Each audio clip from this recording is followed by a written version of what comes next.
Hey everyone, as the first half of Season 1 of Pokemon Unite comes to a close, I wanted to take the time to make a beginner guide of sorts, specifically towards Slowbro. And before we dive in, I stream on Twitch fairly often and love playing Unite with viewers, so feel free to check out the channel down below. Now, before I break down Slowbro as a character in the game, I want to break down Unite at its core. If you played League of Legends, think of it as a more simplistic version of that with its own unique quirks. The main objective is to score on your opponent's goals. Each side has 5 goals, 4 destructible and your home goal, which is indestructible.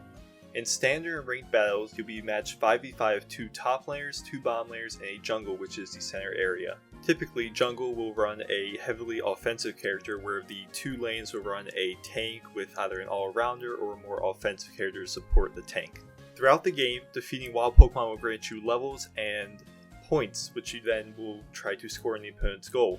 There's also an objective called Dreadnought, which is very vital, which spawns bottom lane and gives a heaping ton of XP and a shield to your team. In the last 2 minutes of a competitive game, there's also Zapdos, which I think is the most broken objective in the game.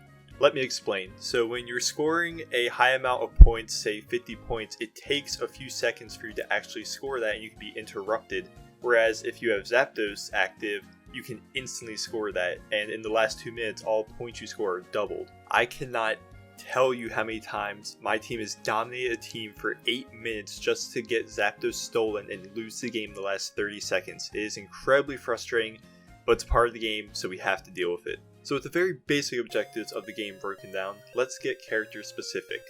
I main Slowbro, who is a defensive tank, however, I use mine more as an offensive tank when need be.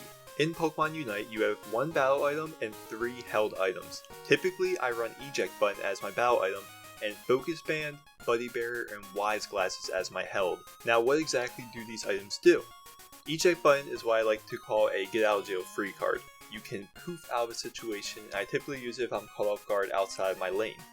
Focus Band and Buddy Bearer are a strong combo, with Buddy Bearer giving extra HP and making Slowbro essentially invincible during its Unite move, and Focus Band recovering a great amount of HP when you drop to a low percent.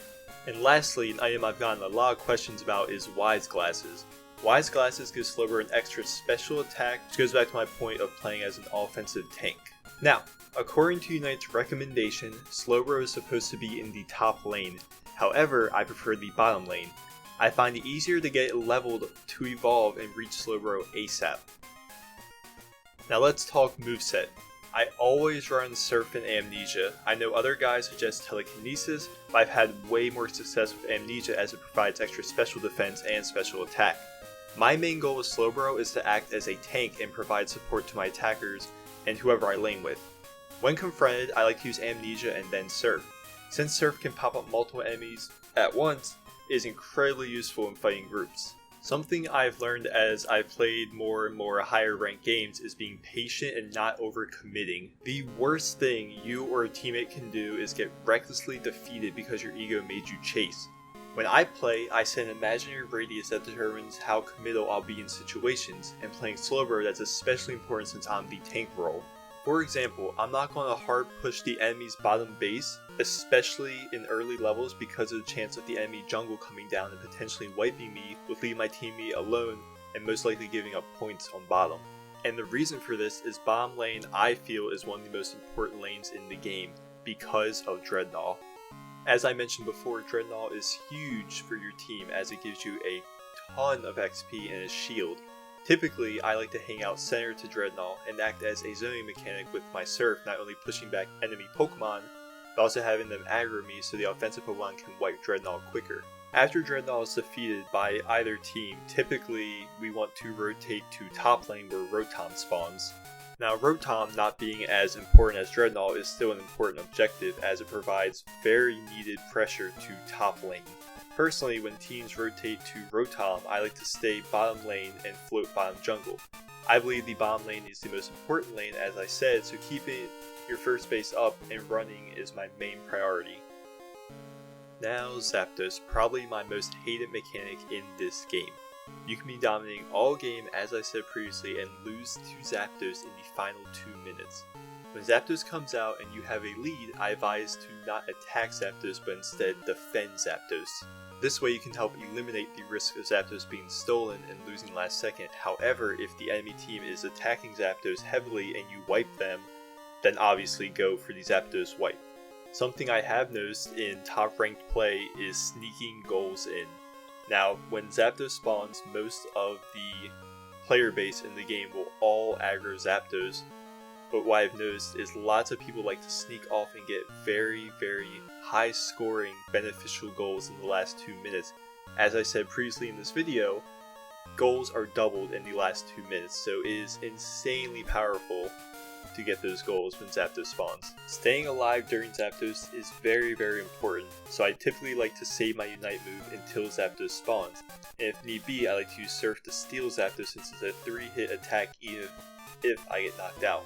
Now, let's say the enemy does defeat Zapdos. Knocking out the enemy team is crucial if you want a chance to secure the victory. Since spawns will take 30 plus seconds in the last 2 minutes, hopefully if you get lucky and are able to catch some of the enemy Pokemon before they score, you can somehow salvage the win. But typically, if the enemy team gets Zapdos, it's usually a GG. Overall, I'd say Slowbro, in my opinion, is one of the best tanks available in Pokemon Unite. If I had to say what Slowbro's hard counters are, I'd probably say Wigglytuff, Gardevoir, Machamp, and Absol.